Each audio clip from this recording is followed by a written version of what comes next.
Topic है समबाहु त्रिभुज के अंतःव्रत और परिव्रत के संबंधित जितने भी क्वेश्चन होते हैं। पिछली बार हमने राइट एंगल ट्रायंगल जितना भी हमारा समकोण त्रिभुज के संबंधित क्वेश्चन देख लिए थे अंतःव्रत और परिव्रत के। और आज का हमारा टॉपिक है समबाहु त्रिभुज। 21 सेंटीमीटर भुजा वाले समबाहु त्रिभुज के अंतःव्रत और परिव्रत का क्षेत्रफल होगा। ध्यान दीजिए, बेसिक क्वेश्चन है समबाहु त्रिभुज का। इसमें 21 सेंटीमीटर भुजा वाले समबाहु त्रिभुज के अंतःव्रत और परिव्रत का क्षेत्रफल पूछा है। ठीक है, इस क्वेश्चन को लगाने से पहले थोड़ा सा हम इसका कंसेप्ट आपको बता देते हैं। ये हमारा समबाहु त्रिभुज है, कौन सा, ए बी सी, ये समबाहु त्रिभुज है। इसके एक अंदर जो ग्रीन कलर का एरिया है, वृत्त है, सर्कल है, वो क्या है, अंतःव्रत है। ये हमारा अंतःव्रत है, मतलब अंदर है। मान लेते हैं इसकी ये यहाँ पे केंद्र है ओ, यहाँ से इसकी त्रिज्या कितनी हो गई, स्मॉल आर। ठीक है, अब ये हमारा क्या है कि ए बी सी हमारा एक समबाहु त्रिभुज है जिसकी भुजा, समबाहु त्रिभुज मतलब सभी भुजाएं बराबर। ठीक है, ए और ए, ठीक है, सभी भुजाएं बराबर हैं। तो इसके परिव्रत यानी कि इसके बाहर वह छोटे से छोटा व्रत जो इससे पूरी तरह समबाहु त्रिभुज को समाहित ले ले, उसे क्या कहते हैं, परिव्रत। यहाँ की त्रिज्या कितनी है, आर। यहाँ से यहाँ तक की दूरी कितनी हो गई हमारी, कैपिटल आर। इसकी स्मॉल आर मान ली, इसकी कैपिटल आर। अभी हमें अगर व्रत का क्षेत्रफल, ये चाहे अंतःव्रत हो या चाहे परिव्रत हो, दोनों है तो व्रत, तो व्रत का क्षेत्रफल क्या होता है मेरे भाई, व्रत का क्षेत्रफल पाई आर स्क्वायर, मैंने बता रखा है। सबसे इंपॉर्टेंट चीज़ क्या है, हमें अगर त्रिज्या मिल गई तो संभाव अंतःव्रत और परिव्रत का क्षेत्रफल निकल आएगा। तो यहाँ पे हमारी त्रिज्या कितनी होगी, इसकी स्मॉल आर बराबर a/2√3। ये अंतःव्रत की त्रिज्या होगी, किसकी होगी मेरे भाई, अंतःव्रत की त्रिज्या। ठीक है, और परिव्रत की त्रिज्या क्या होगी, परिव्रत की त्रिज्या, ये कैपिटल आर बराबर हमारा हो जाएगा a/√3। ठीक है, जहाँ पे ए क्या है, ए हमारी है भुजा, समबाहु त्रिभुज की भुजा है। ठीक है, ध्यान दीजिए, मैं फिर से समझा रहा हूँ। व्रत का क्षेत्रफल निकालने के लिए हमें पाई आर स्क्वायर होता है। ओके, अब हमें अंतःव्रत और परिव्रत का क्षेत्रफल निकालना है तो आर मिल जाए। आर तो डायरेक्ट दी नहीं होगी, किस में दिया होगा, भुजा के फॉर्म में। तो स्मॉल आर बराबर यानी कि अंतःव्रत की त्रिज्या बराबर हो जाएगी हमारी a/2√3। परिव्रत की त्रिज्या हो जाएगी हमारी आर, कैपिटल आर बराबर a/√3, यानी कि परिव्रत की त्रिज्या इसकी दोगुनी होती है अंतःव्रत की। ठीक है, अब हम क्वेश्चन देखते हैं। 21 सेंटीमीटर भुजा वाले समबाहु त्रिभुज, यानी कि ए बराबर हमारी कितनी आ गई, 21 सेंटीमीटर। जो हमें दे रखा है क्वेश्चन में वो पहले लिख लेते हैं। एक समबाहु त्रिभुज है जिसकी भुजा कितनी है, 21 सेंटीमीटर। 21 सेंटीमीटर भुजा वाले समबाहु त्रिभुज के अंतःव्रत और परिव्रत यानी कि का क्षेत्रफल होगा। ए स्मॉल आर पूछा है और ए कैपिटल आर। ठीक है, आर स्मॉल आर बराबर क्या होगा मेरे भाई, a/2√3। ठीक है, कैपिटल आर, परिव्रत की त्रिज्या क्या हो जाएगी मेरे भाई, कैपिटल आर बराबर a/√3। ठीक है, तो क्षेत्रफल पर अंतःव्रत का क्षेत्रफल क्या हो जाएगा, पाई का मान यहाँ पे बिल्कुल रखना है 22, बट पाई आर स्क्वायर कर देते हैं, पाई स्मॉल आर स्क्वायर। इधर ए कैपिटल आर बराबर क्या हो जाएगा, पाई कैपिटल आर स्क्वायर। ठीक है, यानी परिव्रत का क्षेत्रफल ये हो गया, अंतःव्रत का क्षेत्रफल ये हो गया। अब कुछ नहीं करना है, केवल वैल्यू रख दीजिए। पाई का मान कितना होता है, 22/7। आर कितना हो जाएगा, ए की वैल्यू कितनी, 21/2√3 का स्क्वायर। ठीक है, तो रख दीजिए 22/7, इसका गुणा कर दीजिए, 21 × 21 हो गया, यहाँ पे 2 × 2 हो गया, और ये 3 का वर्ग करेंगे तो 3 बार आ गया, रूट हट जाएगा इसका। तो अब यहाँ पे सिर्फ गुणा भाग कर लीजिए, 7×3=21, ये कट गए, 2 11, 11 दूनी 22। ठीक है, अब कुछ कटेगा नहीं, देखिए कुछ नहीं कट रहा है। तो अभी हमें क्या करना है, यहाँ पे सीधा 11 एकम 11, 11 दूनी 22 और 1 23, 231/2। ये अब इसको काट दीजिए, 2 एकम 2, 2 एकम 2, 2 पंचे 10, 2 पंचे 10, यानी कि हमारा आंसर जो एरिया ऑफ अंतःव्रत का एरिया कितना आ गया, 115.5 सेंटीमीटर स्क्वायर। ठीक है, अब अगर यहाँ पे आपके कंपटीशन एग्जाम में है तो सीधा आपका डी आंसर है, लेकिन हमें दोनों सॉल्व करने हैं। परिव्रत का कैसे आएगा मेरे भाई,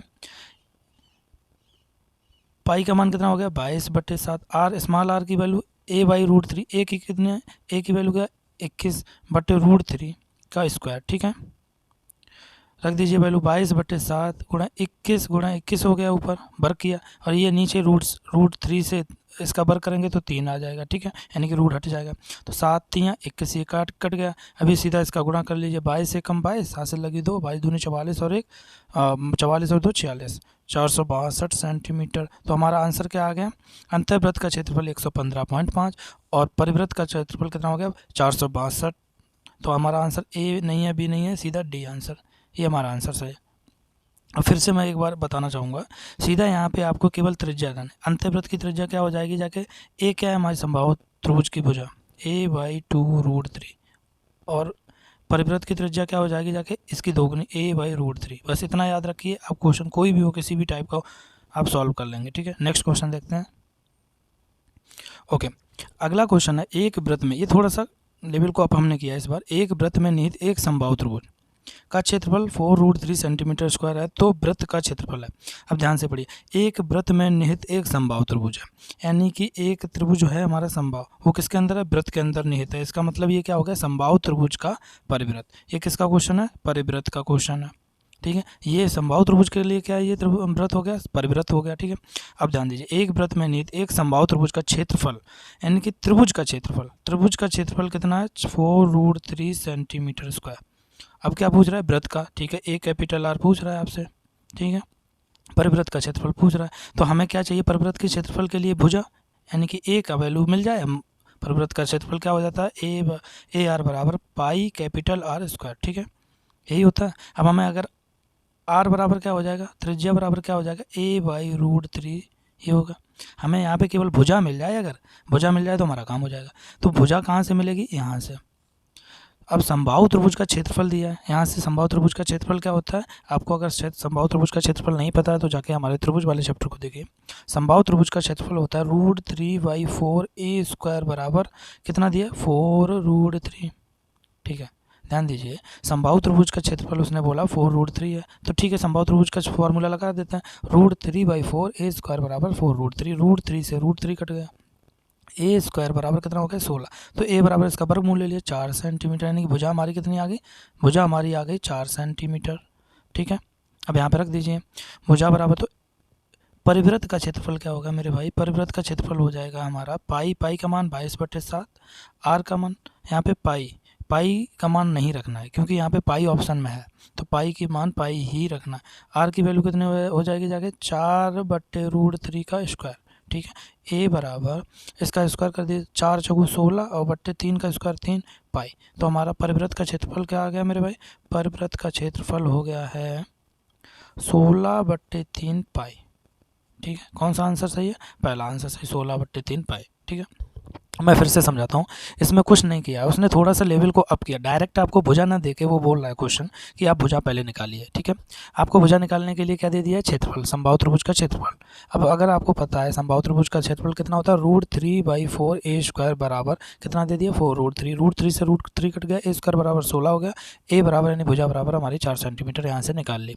ठीक है, अब यहाँ से त्रिज्या कितनी हो गई, a/√3 यानी कि 4/√3। तो ठीक है, एरिया बराबर क्या होता है, πr²। पाई की वैल्यू यहाँ पे ऑप्शन दी है इसलिए हम नहीं रखेंगे, पाई का पाई रहते हैं, रख देते हैं। आर बराबर क्या हो जाएगा, 4/√3 का स्क्वायर।